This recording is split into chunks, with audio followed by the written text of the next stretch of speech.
Guys, I just got home from work and in my backpack there's lamb, something I already know I don't really like, but I'm willing to try it again because last time I had it was in high school and I'm pretty sure I just didn't cook it the right way. So to the kitchen. I've never had Greek before, but I got a recommendation in my email to try Greek food. I'm going to be making gamma pilafo. I've also seen it called Cretan rice and wedding rice.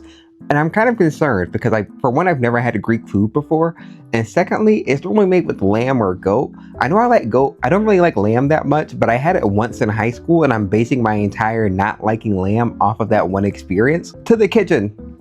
Per usual, I'm gonna go ahead and get up my Dutch oven, that pink one I literally use all the time. And I want to start off by saying shout out to Greg for that email. This is one of the first times I've been able to remember a recipe without necessarily having it pulled up because he gave me some really solid guidelines in that email. So I'm just gonna type out what I ended up doing in the comments and I'm gonna kind of eyeball this entire recipe like he recommended. I love when people tell me just to eyeball things because it makes me feel like a friend almost.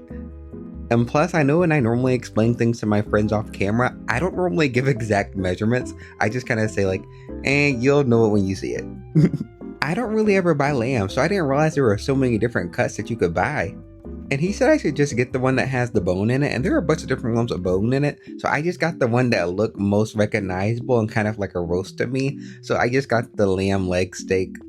And we're just going to cut that into bite-sized pieces, but we want to make sure that almost every single piece has some fat on it though. Maybe one day if I ever find it, I'll just make it with goat.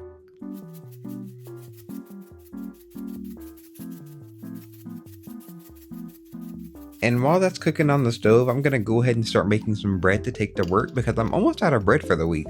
I really thought I had it in me to make that lamb and make bread tonight. So I was like, you know what? I'm going to make ciabatta, but I want it tonight. So I'm going to make it less hydrated and use a bit less water. I ended up not even cooking it until the next day. If you're new here, I'm Amari and I really like cooking and showing other people, so if you ever need any ideas or you just like to watch it or whatever, I'm here at least twice a week, so go ahead and like and subscribe. So I'm just gonna mix this until it's shaggy by hand, and after it's shaggy, I'm just gonna let it sit for 30 minutes and rehydrate. I promise you're just gonna trust the process. It's gonna look actually insane, but it's gonna come together. The more I start to cook, the more I start to smell that smell I don't like. But anyway, we're gonna go ahead and just scoop off any impurities off the top. These are just coagulated proteins. When you cook them, they kind of just float to the top. We're gonna take these out so it tastes less muddy and you can kind of get like a clearer lamb flavor. You normally do this anytime you make stock. It takes like 5 minutes maybe. Or actually maybe 2 minutes.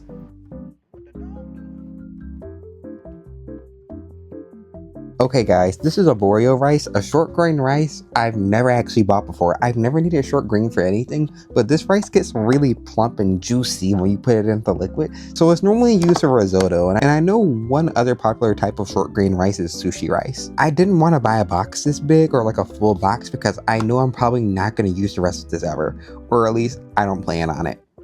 Maybe if I make a video about Italy next, I'll go ahead and do that. Now that it's been an hour, I'm just gonna go ahead and take out that meat. You really just want to cook your lamb until you can easily cut it with a spoon. So I'm just gonna put it off to the side. And in the email, he reminded me that I should make sure that the meat stays warm while I'm cooking the rest of the food. And he gave me the idea to put a little bit of water in a pot, put the meat in, and then just put it on low heat just to keep it warm until I'm ready for it. Which is honestly something I'm stealing and never would have thought of before. I forgot to saute the onion, so I'm just going to throw it straight into the water, so my onion taste is going to be a little bit less pronounced. Which is totally fine. I've never had this hard of a time trying to get rice open, and I didn't realize that it was going to be in a brick. Like, I knew it felt kind of hard, but I've never seen a rice brick. And I was kind of concerned a little bit that I bought a pre-cooked rice on accident, but no, it's just like that. I'm kind of eyeballing it on the rice, and I'm going to do about 1 cup and 3/4 of rice and then just stir for 15 minutes. Some people say this is very therapeutic, just like stirring rice, but not for me. I was ready to go. Anyway guys, while we stir this rice and wait, I really do love having the suggestions from you guys, and it's been really helpful when I need things to eat during the week and I don't know what I want to cook, where I just need a video idea, and I'm really thankful. So if you have any more suggestions, just leave a comment. I'm gonna make empanadas and tostones, like for the video this weekend. I'm gonna go buy the stuff later this afternoon, I think. And then I'm probably gonna try to find an Ethiopian recipe of some kind for next week. Just stay tuned and find out. But if you have any more suggestions, just leave me a comment. Or if there's a particular recipe you want me to try, just send me an email.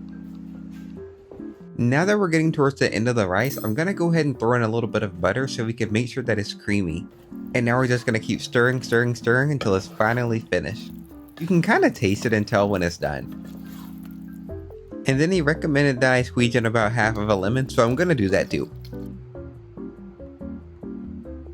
So now we're finally done cooking, but I'm gonna go ahead and do one last set of stretch and folds and put this in the fridge overnight. I'm gonna finish this bread on TikTok or in Reels. Alright guys, it's time to nibble and it's like 10 o'clock. Here's the plate. I'm gonna eat some of the, not the risotto, some of the, I don't think this counts as risotto. I'm gonna just try some of it first.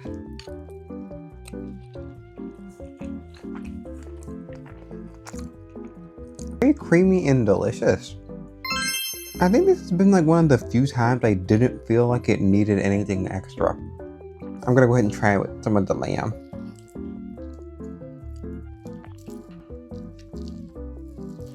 Let's see, how much lamb do I want? I'm just gonna get one big piece like this with some rice.